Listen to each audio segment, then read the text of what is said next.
does it feel to get this recognition? Yeah, obviously pretty excited about getting rewarded for the effort of the season, and yeah, when JL called me yesterday, it was good to hear. Has it been hard, I guess, having to fight, particularly early in the season, fight for your place in the team? Yeah, I guess it's a good thing that we've got a competitive spot, like competitive for spots in our team. Like everyone pushes each other to be better every week on the training track, and yeah, I think in particular, like the midfield group is really strong and got a lot of young talent coming through. So yeah, it's a good thing. How did you feel getting a call from Justin yesterday? I mean, when you see the coach calling you, does your heart sort of drop, or did you get excited? No, I knew that he tended to let the boys know when they got the nomination. So yeah, I didn't really get too scared about what was going to be said. But yeah, when he called me, I was excited to see, and yeah, it was good to hear. How have you viewed your season in general? You know, sort of getting a bit more consistent footy under your belt now. Yeah, I think it's been a bit of an up and down season at times for me. Obviously, having the suspension halfway through the year and being the sub a number of different weeks, and yeah, it's been a unique year. But I'm just enjoying being a part of the team and being able to learn week to week. How have the conversations been throughout the season, like with the coaching staff, just in regards to your role and how that sort of developed as the season's worn on? Yeah, I guess every week the coaches are good at explaining what role I'm going to play, and yeah, I do lots of work with trying to improve in a variety of aspects. So yeah, it's been a learning curve, but I'm enjoying playing different roles. Do you feel like this year, I mean, obviously stepping up to the senior side, but it's almost been a year where you've probably learnt more than maybe you expected? Yeah, I think so. Like, footy's it's like, yeah, it changes week to week. There's a lot of different things that come your way. So, yeah, I guess I've been adapting on the run a bit, but yeah, I guess I'll be better for all the learning experiences. What's some of the biggest challenges you've probably faced? I think like the week to week nature.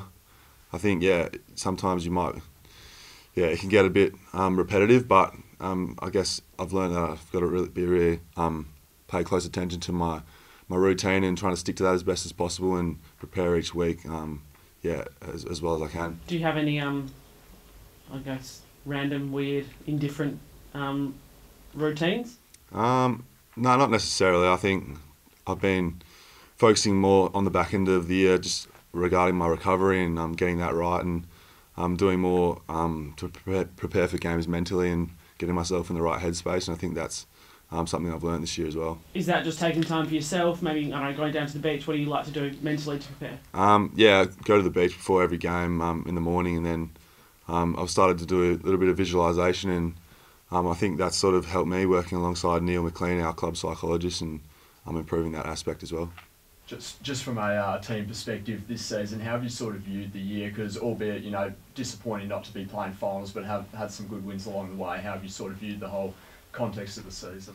Yeah, I think I would take a lot of learnings away from this year. Obviously, it's disappointing we didn't make finals, but I think the club's building toward a bright future, and all the boys are really invested in what's to come, so it's exciting. And the last month, you know, coming up against some quality teams in the Cats and you know, Port Adelaide and Brisbane, and, you know, being really competitive, how important has that been, you know, rather than, you know, because it would have been very easy to sort of put the cue in the rack and, you know, think we'll go again next year, but still putting in that effort?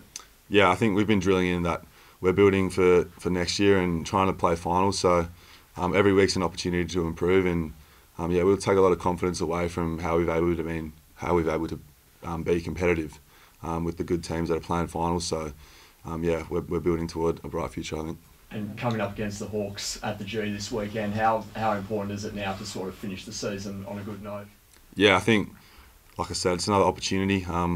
Yeah, we don't get to play at the MCG too often, and obviously that's where the grand finals played. So yeah, we're looking to put out a good performance on the weekend and hopefully get the 4 points.